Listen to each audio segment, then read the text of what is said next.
টুর্নামেন্টের তৃতীয় ম্যাচ এবং বাংলাদেশের প্রথম ম্যাচ ছিল। সেই প্রথম ম্যাচ ছিল হংকং এর সাথেই। কারণ এশিয়া কাপের যে গ্রুপ ছিল, যেভাবে গ্রুপ ওয়াইজ ভাগ করা হয়েছে, এখানেও তাই।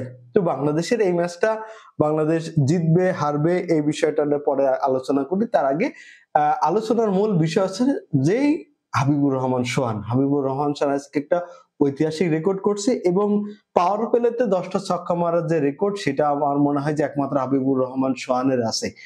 এই হাবিবুর রহমান সোহানকে নিয়ে একটুখানি আলোচনা করতে চাই। সেটা আমার কাছে মনে হয় যে, এবং বিশেষ করে হাবিবুর রহমান সোহানকে আমি বিপিএলও দেখছিলাম এর আগে 2022 বিপিএলও আমি দেখছি, কিন্তু আমি খুব বেশি ফলো করি সেটা হলো যে এবারে এনসিএল যে টি-20 লিগ হলো, সেই এনসিএল টি-20 লিগে এবার হাবিবুর রহমান 7 ইনিংসে 218 রান করছিল।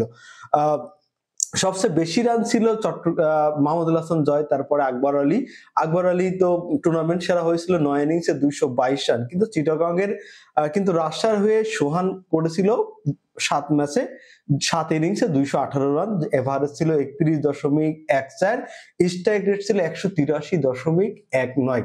তার মানে হচ্ছে একটা ভালো এভারেজ। যদিও তারা ফাইনাল খেলতে পারতো বা সেমিফাইনাল খেলতে পারতো, তাহলে হয়তো আরো কিছু রান হতো। এবং সেখানে সে একটা ইনিংস খেলেছিল 45 বলে 94 রান করছিল খুলনার বিপক্ষে। যে ওই ম্যাচটাতে আমি একটু ফলো করছিলাম যে আসলে সোহানের ব্যাপারটা একটু ভিন্ন হতে পারে বা তার ভিতরে যে প্রতিভা আছে, সেই জিনিসটা আমার ওই ইনিংসটা দেখে মনে হয়েছিল। তারপরেও একটা ইনিংস খেলেছিল সিলেটের বিপক্ষে 35 বলে 67।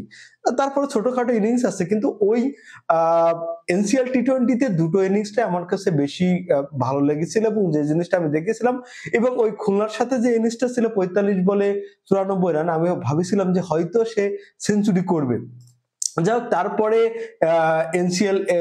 এনসিএল এর যে লঙ্গার ভার্সন, সেই লঙ্গার ভার্সনও সে তার দুটো ইনিংস আছে 45 এবং 62 রান, একটা আছে খুলনার বিপক্ষে আর একটা চট্টগ্রাম।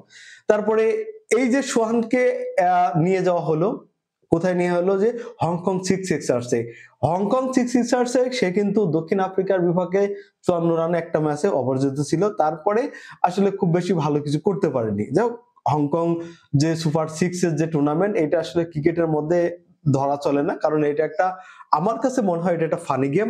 এই ফানি গেমে আসলে অন্যান্য টিম গুলো দেখেছেন তারা কোন লেভেলের প্লেয়ারকে নিয়ে আসছে। আমরা আসলে আকবর আলী বা সোহান এই ধরনের প্লেয়ারকে আমি ব্যক্তিগতভাবে মনে হয় না যে নিয়ে যাওয়া উচিত। আবহাওয়া রানে নিতেই পারে, কিন্তু সেই সোহান আজকে যে প্রথম ম্যাচে, আজকে কিন্তু সবার ভাই যারা ক্রিকেটকে ফলো করে, আমার কাছে মনে হয় যে তারা কিন্তু আজকে সবার নজর ছিল কিন্তু জিসান আলমের বিপক্ষে। কিন্তু জিসান আলমের ব্যাপারটা হচ্ছে যে জিসান আলম যখন সোহান যখন 70+ রান, তখন জিসান কিন্তু 2 বা 4 রান। ব্যাপারটা এরকম, সে 35 বলে 100 রান অপরাজিত ছিল এবং সে 28 বলেই কিন্তু 88 রানের কাছাকাছি চলে গেছিল। সে লাস্ট 12 বলে, আমার মনে হয়েছে লাস্ট 11 বলে হয়তো 12 রান আছে। যদিও যেহেতু ম্যাচটা আমাদের ক্লোজে ছিল, যে কারণে হয়তো আমরা খুব বেশি রিস্ক নিইনি। সোহান 35 বলে 100, যেখানে 8টা 4 এবং 10টা ছক্কা মারছে। এই ছক্কাগুলোর ব্যাপারটা হচ্ছে আমার কাছে মনে হয় যে আমরা এর বাইরেও, সোহানের বাইরেও আমরা আকবর আলী কিন্তু খেলেছে। আকবর আলী যে কথা বললাম যে এনসিএল টি-20তে এনসিএল টি-20তে আকবরের রান ছিল 222 9 ইনিংসে, যেখানে স্ট্রাইক রেট কত 147+।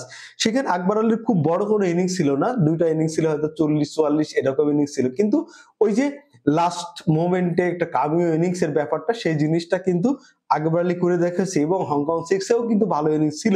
একটা ম্যাচে সে 50+ স্কোর করার পরে রিটায়ার করছিল। কি করছে আজকের ম্যাচে সে 13 বলে 41 রান করছে, কোনো 4 মারেনি, 6টা ছক্কা মারছে, যার লাস্টের ওভারে 5টা ছক্কা মারছে। এই যে ব্যাপারটা আছে, আমার কাছে মনে হয় যে বাংলাদেশের টি-20 ফরম্যাটে আমরা যারা মিডল অর্ডারে যেটা নিয়ে ভুগতেছি, সেটা হলো যে জাকের আলী অনেক, নুরুল ইসলাম সোহান, তারপর তাহিদ হৃদয়, যাদের নিয়ে আমরা বেশি ভুগতেছি, এই ভোগার জায়গাটা হয়তো রিফ্লেক্সের জায়গাটা তৈরি হতে পারে। আকবর আলীকে নিয়ে আলোচনা এর আগেও আমি বলেছিলাম যে সোহান বা জাকিরের পরিবর্তে আকবর আলীকে একবার ট্রাই করা যেতে পারে। এখন কথা হচ্ছে এর সাথে সোহানকে আমরা হয়তো যুক্ত করতে পারি।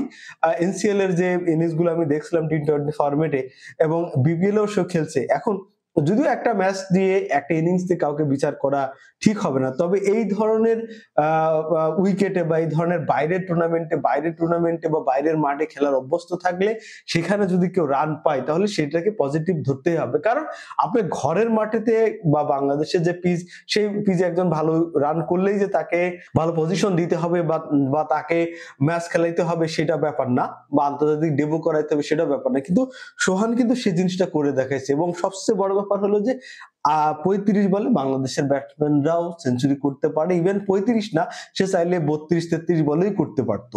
মানে সে লাস্টের বলে সে আসলে ওইভাবে সিঙ্গেল নেছে, ওইভাবে রিস্ক নেয়নি যদি আউট হয়ে যায়। তো বাংলাদেশের ব্যাটসম্যানরা পারে, বাংলাদেশের ব্যাটাররা পারে, এটা সে সোহান প্রমাণ করছে। তার মানে হচ্ছে বাংলাদেশকে একটু পরিচর্যা করলেই আমাদের প্রতিভা আছে, সেটা সোহান প্রমাণ করলো।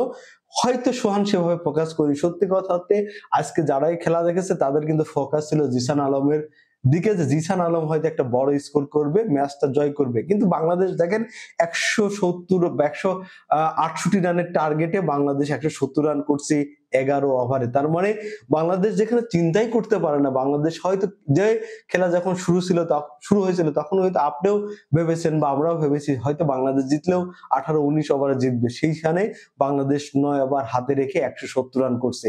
এটা বাংলাদেশ ক্রিকেটের এই স্কোরবোর্ডটা আবার কবে আসবে কেউ জানে না। আমার কাছে মনে হয় যে এটা একটা স্বপ্নের মতো ইনিংস দেখলাম, স্বপ্নের মতো একটা ম্যাচ দেখলাম। এই ম্যাচটা সোহানের জন্য মাইল ফলক থাকবে। আমাদের ক্রিকেট যারা যারা ক্রিকেট খেলা দেখেছি, লাইভ দেখেছি, তাদেরও চিরদিন মনে থাকবে যে এই ম্যাচটা সোহানকে হারিয়ে যেতে দেওয়া যাবে না। সোহান বাংলাদেশের সম্পদ তৈরি হবে, এইটা সোহান জানাই দিয়েছে। এখন সেই সম্পদটাকে পরিচর্যা করে বিসিবি তাকে যদি সেই যুগ উপযোগী করতে না পারে, সেটা বিসিবির ব্যর্থতা।